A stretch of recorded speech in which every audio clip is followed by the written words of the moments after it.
Yeah. Where do you fall with speed training, and where at what programs have you used? Or are you more like workouts and speed training, all the above? I know you're a tinkerer. Okay, so this is the part where if you're listening to this, I'm apologizing beforehand.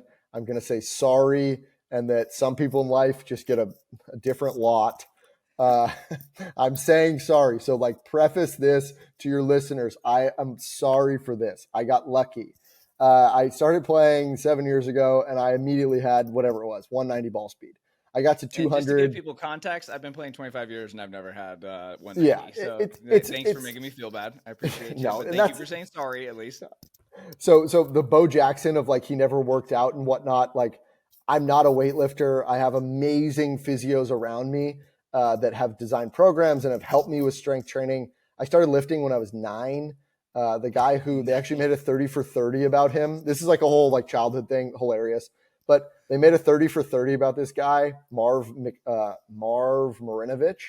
the I'm one so who gonna had, watch it. I love you 30 for have to. 30. Yeah. So he had the perfect quarterback. That was my trainer at 9 years old. So from 9 to 22, I mean, there's pictures of me that, I mean, I literally am like absolutely freaking massive at 17 years old. So I was always really, really, really strong in the gym. But transitioning to golf, one of the only lessons I ever got, the first question the club pro asked me goes, "Are you a long driver or like a golfer?" And it was an interesting conversation because I didn't realize I didn't realize that, like, unless you're Bryson, you don't really do both. Yeah. And so in terms of speed training, and I talk a lot about this on social media, so I hope this isn't like foreign to you. You understand it. Your listeners might not. Oh, I There's a talk about bell. speed training a lot. Yeah. Yeah. So there's a bell curve, right? And the like 30 handicapper who hits it 160 yards off the tee with their driver is over here. I'm over here.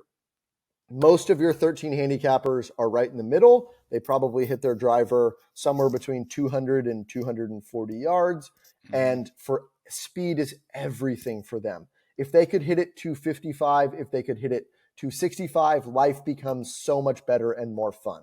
Now, this is the part where I get to complain.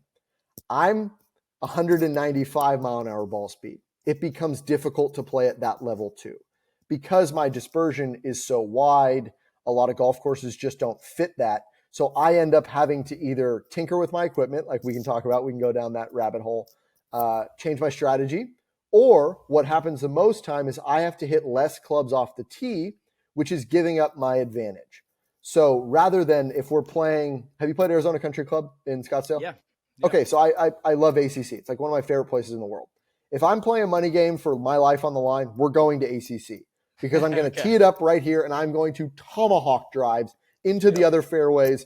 The Yes. director of golf there, Nigel, one of my like dearest friends, at one point he called my line on the 5th hole an egregious display of golf that he said disgusted him and all those who had come before me. Like I I aimed love it. Yeah. 150 yards right of where I You're should just trying be. to hit it as hard as you can, just because Tomahawking you it. can spray it anywhere there. Yes. Now, I live in Florida, and there's water left and houses right, and fairways are 35 yards wide, and there's massive penalties for hitting it offline.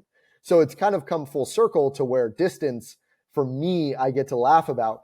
I'm like doing it tongue in cheek, but it becomes a problem, right? Right. So that's Good always golfer the like, problem is what we call that one. yeah, like it's like so niche of difficulties. But for the average person, like speed training's huge, man. There's And do amazing you think systems out there.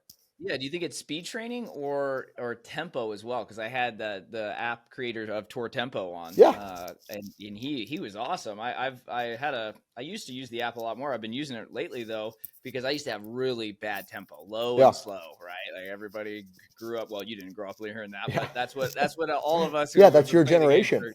Yeah, it's like Yeah. it was literally like if you could go in my subconscious and find the golf part, that would be one of the 5 things.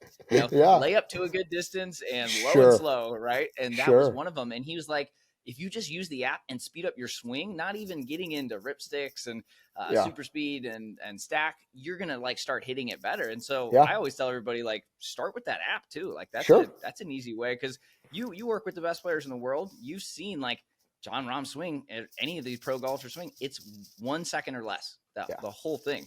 Most golfers' average backswing is 1 second. Yeah, It's like sure. slow, Yeah. and then you try and make it faster. So it's like, do you think it's speed training and also working on your mechanics? Or so let's go into all of the above. So let's go to me now today. For me, the most important thing today is mobility and not flexibility. I'm always very clear about that.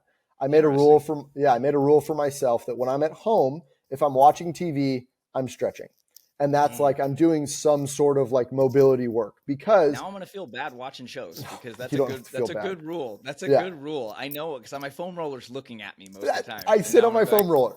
Dr. Nico's thinking, okay, all right. I sit on my foam roller and I'm doing super passive stuff, right? It's anyone can find a yin yoga class. I'm like deep in yoga.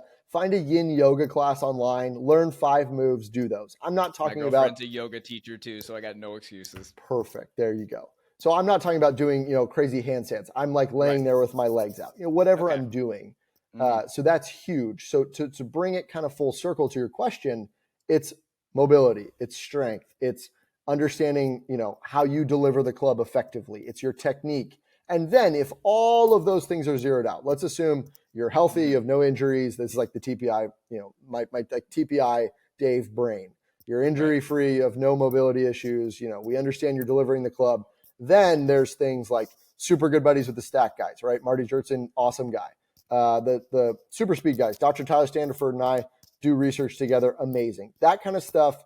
Love that. Our tour guys are doing it. It's amazing what you can accomplish. So even the tour guys I know Matt Fitzpatrick obviously was the most noticeable one in 2022, but the guys are still doing it, even though they're already at 120 miles an hour. Yeah, no, you're seeing it. Like if you were to walk down the driving range of any Live, PJ Tour, LPGA event, like you're going to see those things in their bags. Like that's, they're doing it. It's kind of like in baseball. I like to use this analogy. If you don't throw 90 miles an hour, you're probably not in the big leagues, right? Like you better be a world-class knuckleballer, and someone's going to use the one person who's not. But like pretty much everyone on tour has some speed, right?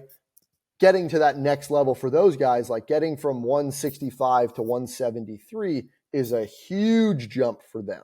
That's the difference between, maybe you come 124th in the FedEx Cup or 137th, whatever it is, right?